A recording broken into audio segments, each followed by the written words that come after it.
Hey guys, another live match. We're playing against Harry Hilarity on highview.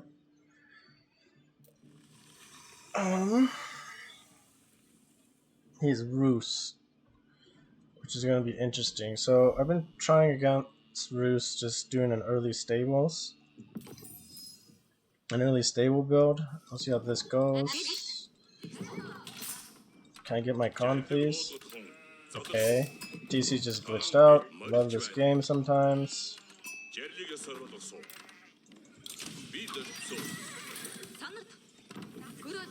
Oh my god.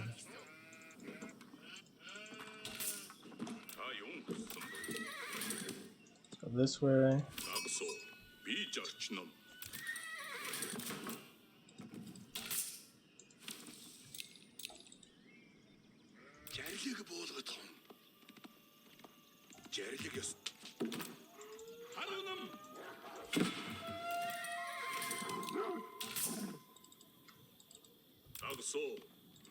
It's a little bit of a different play than what we usually do. The idea is to pick up as much stuff as we can here. Send our extra scouts. Pick up as much sheep as we can with our con, and then send our extra scouts to go kill these deer patches and wolves.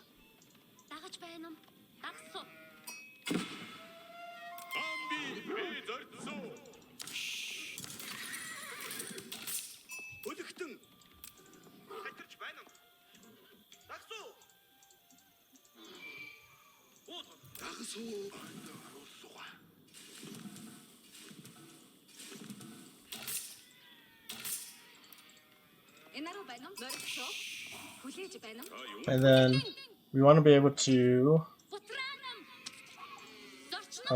fight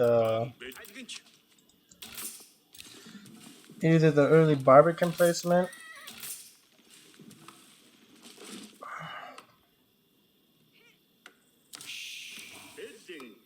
Okay, we're going to here. No war here.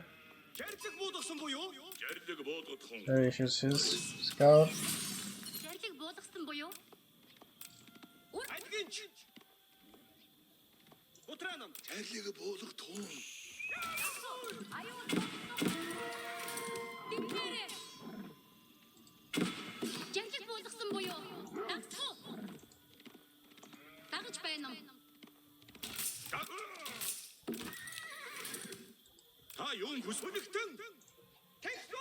I think there's a scout over here.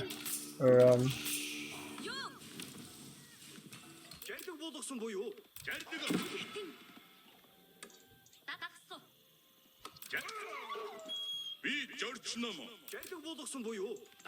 there's the wolf.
Coming forward. So these deer are gonna be the next big fight, I guess. We'll come over here. Terracon, just come back here, drop these off. You guys are building here. I'd like you to go onto there. Actually, you know what? I want you to come over here. I want you guys to get onto.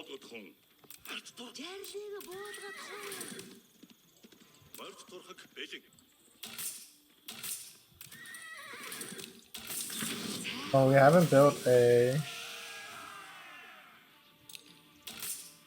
Uwu yet, which isn't good. 2, 3, drop here, come over here. Okay, we can see him rotate for any of his food, which is going to be key.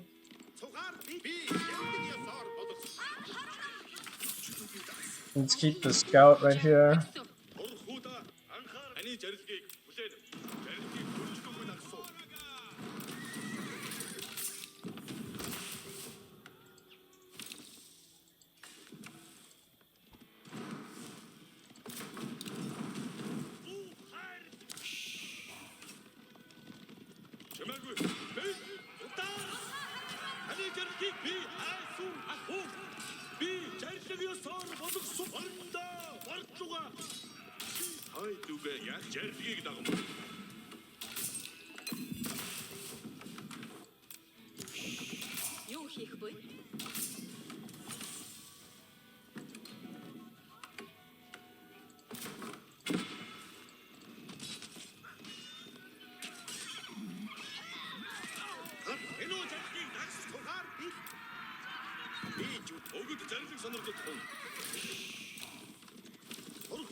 We dropped the second TC here, but we didn't have enough timing to really slow it down.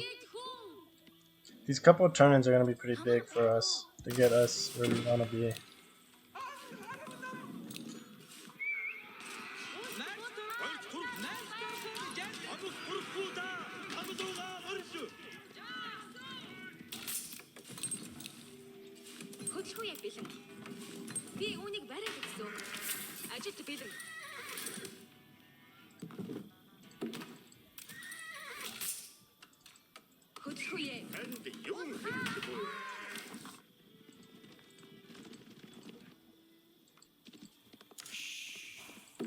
going mass cow, which is okay. We just need a couple trades. That's plenty.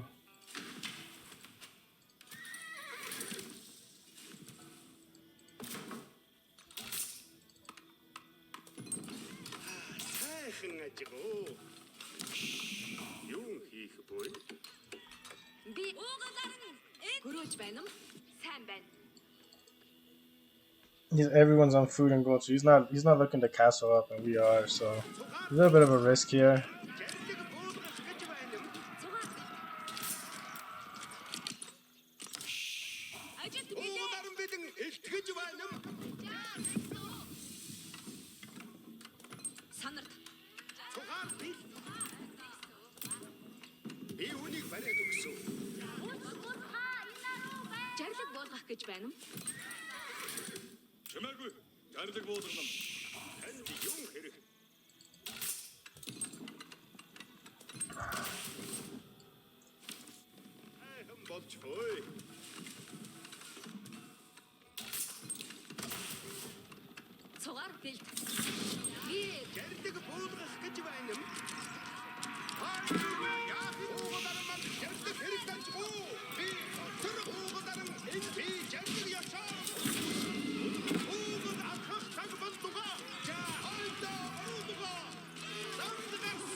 Okay, that's a lot of resources.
Намыг хааш явуулах вэ? Одоо үүнийг барьсан. Би их чармаасан та. Би зорчсуугаа. Танд хүчээ өгөн нэг тушаал хүлээхэд бэлэн.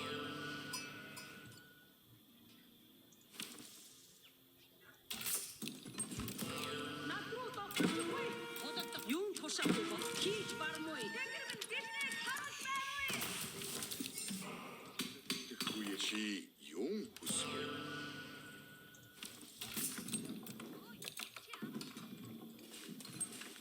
Ажил хууя бэлэн. Жасаж байна уу?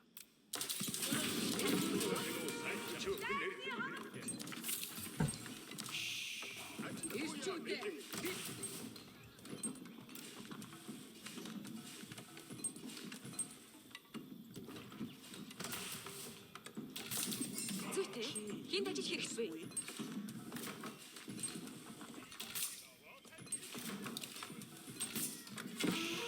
Ажил хуяа бэлэг.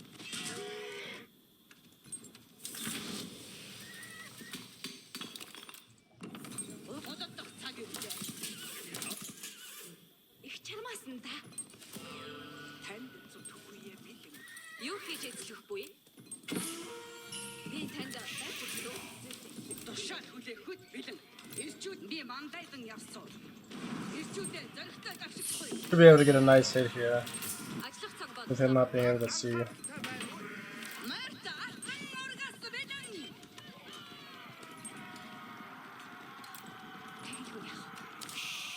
Ажил хуяа бэлэн.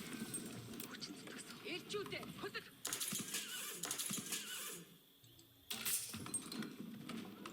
Ирчүүдээ миний үгээр явагдахгүй.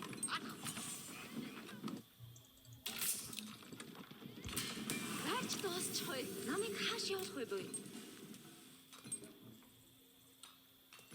Би тэрийг бодолгүй гараад дууссан. Натура ирчүүдээ бид тушаал болгох цаанаас бүгд өндөр юу хийж эзлэх вэ? Ажиллах цаг боллоо. Тушаалыг үг дуугүй дагүйцэтгэе. Тушаалаар Та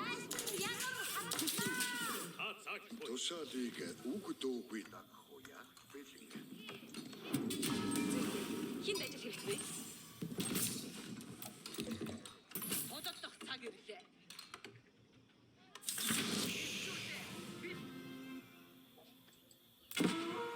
Хоёрт мандайдан явсан. Би мандайдан явсан.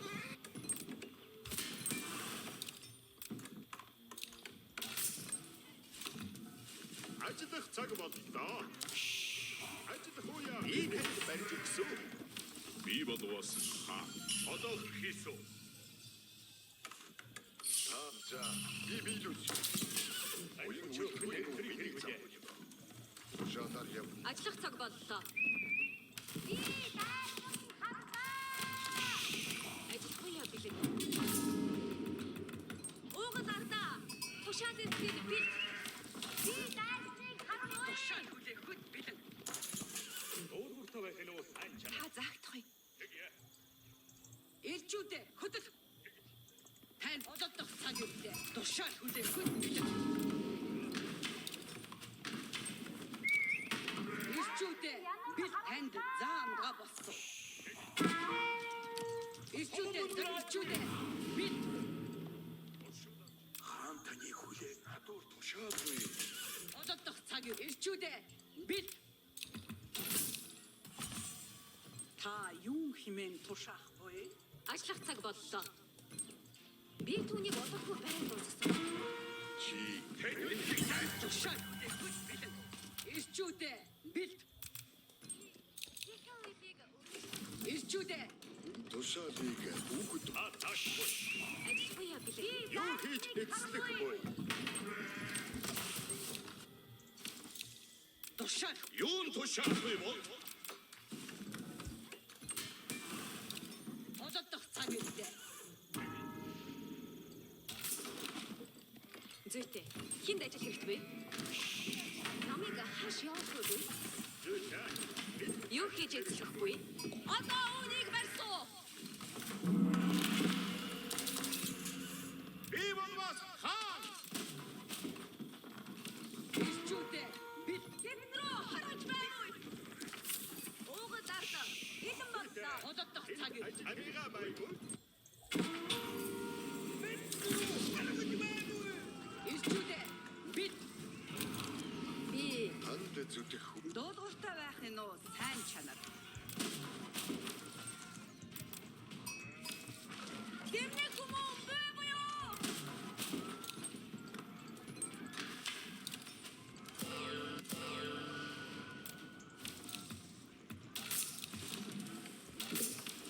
Натур ажил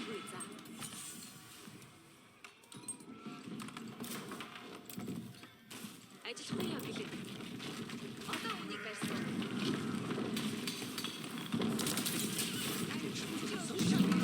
Миний үгээр явахгүй. Хүчин. Надад хэлчихээ. Би хичээсэн. Шалит хоёртоо утар гүйцэтгэе. Хүчин төгсөө. Тушаал Одоодох цаг үедээ. ажил цаг боллоо. Ажил хууя биш. Ажил цаг боллоо. Би түүнийг өдөр Юу хийж Юун хэмээх миний зам тушаал хүлээх. Би мандай явсан. анхаарал өгчийг садарах туй. Нөхрөө шат юу.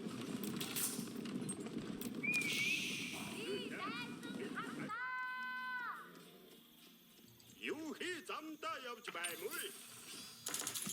Таны шалит хүлээх. Тушаал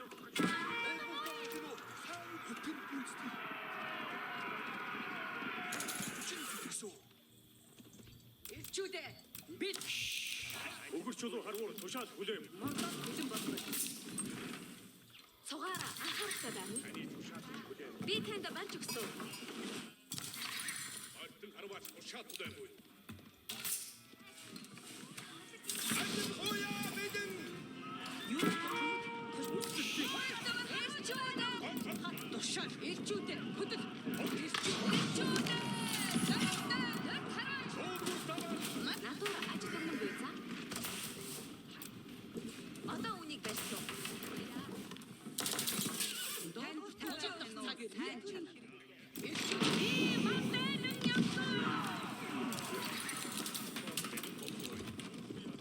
Туш бүрсдэлтийн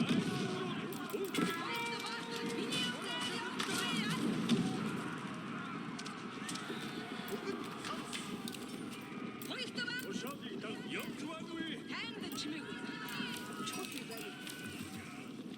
Бүрсдэлтийн хорнаас руу хөдөлгөө. Бүрсдэлтийн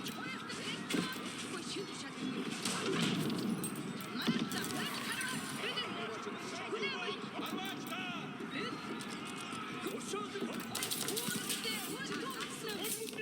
Цугаараа анхааралтай байна.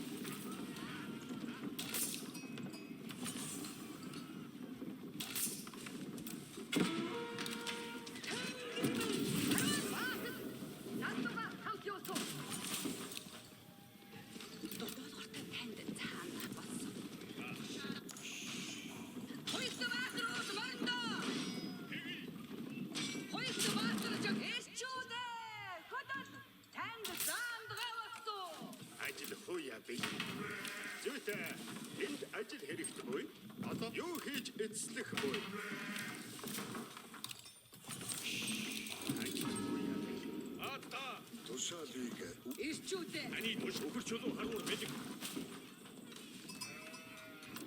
Хүч миний чалыг даг. Хөдөл.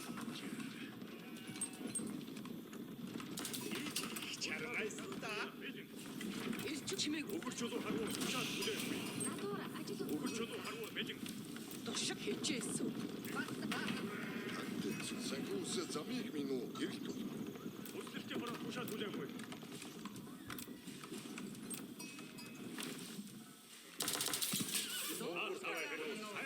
Ажил хоёо бэлэг. Би мах хэлбэг би тийш юу хийж эзлэх буй.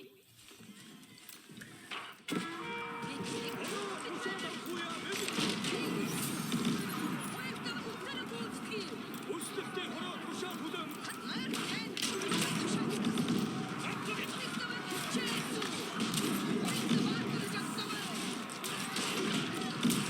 Өгөрчөлөө харгуур тушаал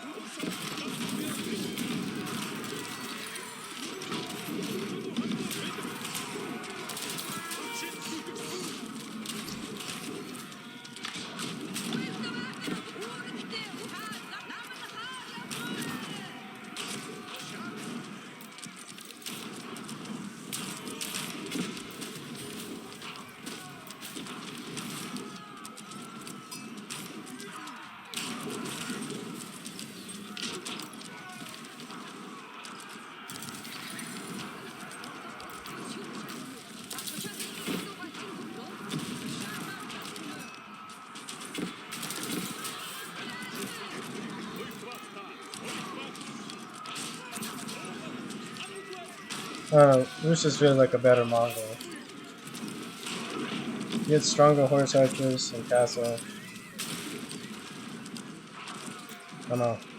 We'll see how the Kashik feels in his new update, but honestly, I feel like, I mean, all Cav Mongol is just sold up to make actually work. What's GG? Um, yeah, I mean, maybe my start wasn't the best, but I think I did okay in denying some bounty. I think he was definitely tier 2. We didn't get that many wolves. We had okay amount of sheep. He got more. But, yeah, I don't know how you're, like, come castle. It's so rough to actually fight. 14 damage. I think it's still it's pretty much the same damage as the Mangudai, but the big difference is he's got range. He had a ton of militia there too. 22 militia. That's crazy. Um, we're keeping off of this food a little bit, but yeah, I mean, military production wise, let's see what he's got. 2 blacksmiths. The extra wood is also huge for them. 1, 2 stables, 3 stables, 4 stables, 2 ranges.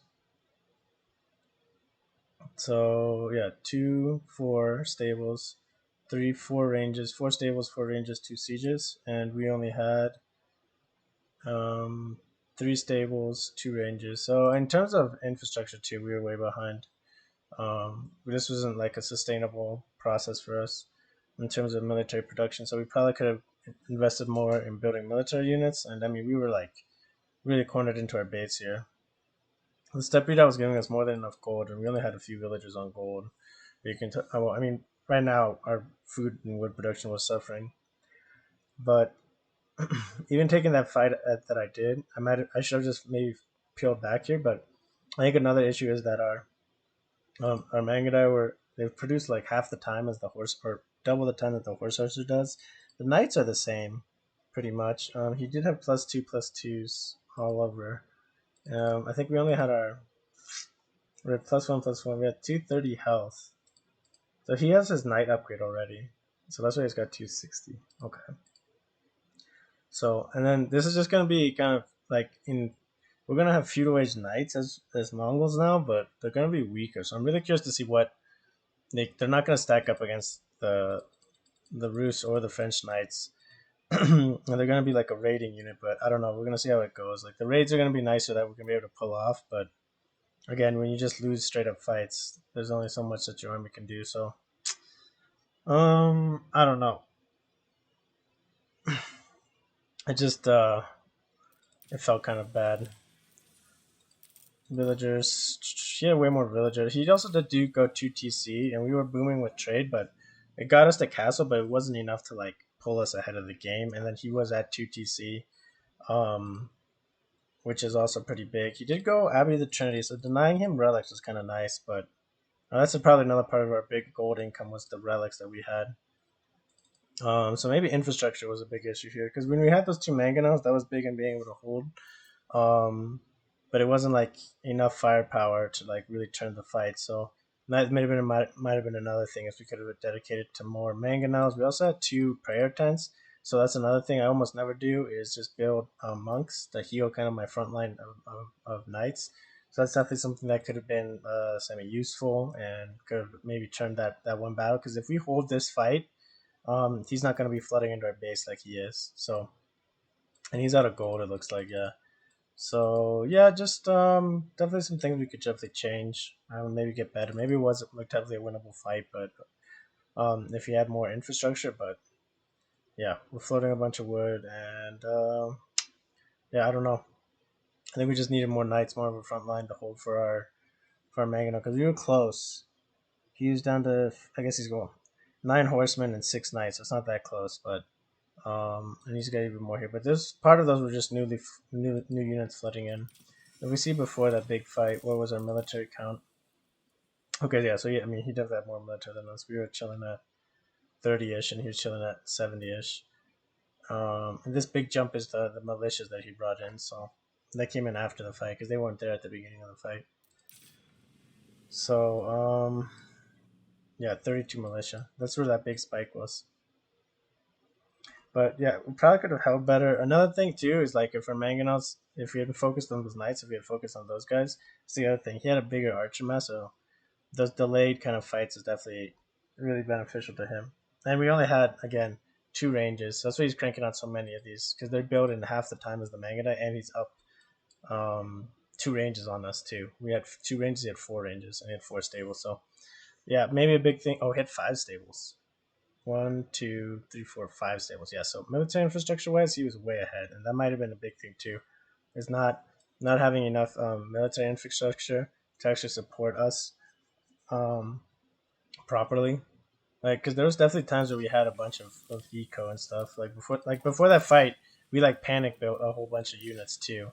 Like when he started pushing us, I checked my resources. I've got like 1,000 food, 1,000 gold. So there's definitely a big lapse in micro there. I think I was looking to imp up, which might have been too greedy. Like we went really greedy with the castle up.